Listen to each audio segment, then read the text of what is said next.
Барлықтарыңызға сәлем, арнаға қош келдіңіздер. Видеода қызылшамен жасалған дәмді борщ рецептісі болады. Жасалу жолы оңай әрі қуырмасыз, қайнатылып пісетін пайдалы борщтың жасалу жолын көрсетемін. Пісіру үшін бізге кез келген ет, қызылша, қырыққабат, пияз, картоп және де алдын ала жібітілген бұршақ пен сарымсақ және қалауыңызша лимон қоссаңыздар да болады. Алдымен салқын суға етті салып, отты барынша көбейтіп, оның қақпағын жауып, етіміз қайнап бастағанша күтеміз. Енді осындай көбіктерінен тазалап аламыз да, кейін оның қақпағын жауып, баяу отта етті 25 минуттай пісіріп аламыз. Ол уақытта көкөністерді турап аламыз. Пиязды видеода көрсетілгендей майда 4 бұрыш формасында тураймыз. Одан кейін сәбізді үккіштен өткізіп аламыз. Егерде сізде сәбіз болмаса, оны қоспасаңыздар да болады.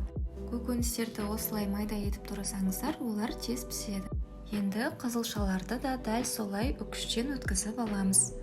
Егер болмаса, қызылшаны жіңішке ұзын формасында турап аламыз.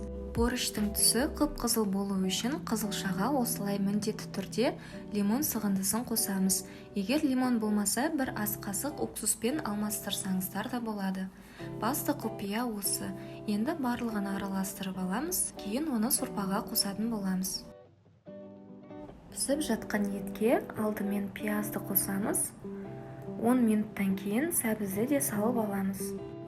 Барлығын жақсылап араластырып аламыз да, одан кейін қалған көкөністерді тураймыз. Картопты және де сарымсақты қалауыңызша турап алуға болады. Мен картопты майда 4 бұрыш формасында турап алдым. Тағы 20 минуттан кейін картопты сорпаға салып, артынша судар алдын ала жібітілген қызыл бұршақты да салып аламыз. Кейін біраз қасық томат пастасы және біраз қасық тұзды салып, барлығын сорпадағы ингредиенттерді біркелкі етіп араластырамыз. Кейін пісіп жатқан кезде осындай артық көбіктер шықса, оны сорпадан тазартып аламыз. Осындай бір дана қырыққабаттың жартысын мен сорпаға қосатын боламын.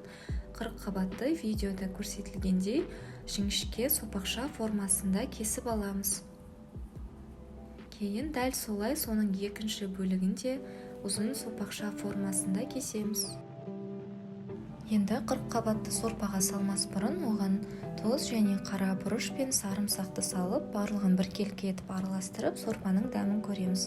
Тұзы жеткілікті болса, оған қырыққабатты салып 15 минут шамасында орташа отта пісіріп аламыз. Сорпамызға ең соңында қызылшаны саламыз да тағы 15 минуттай пісіреміз. Одан артық ұстаудың қажеті жоқ. Егер қызылша көп қайнаса, оның түсі жоғалып кетуі мүмкін. Енді сорпа піскеннен кейін газдың астын өшіріп, қақпағын жауып, тағы 20 минутқа қалдырамыз. Міне осымен біздің сорпамыз пісті. Өте дәмді әрі пайдалы болып піседі.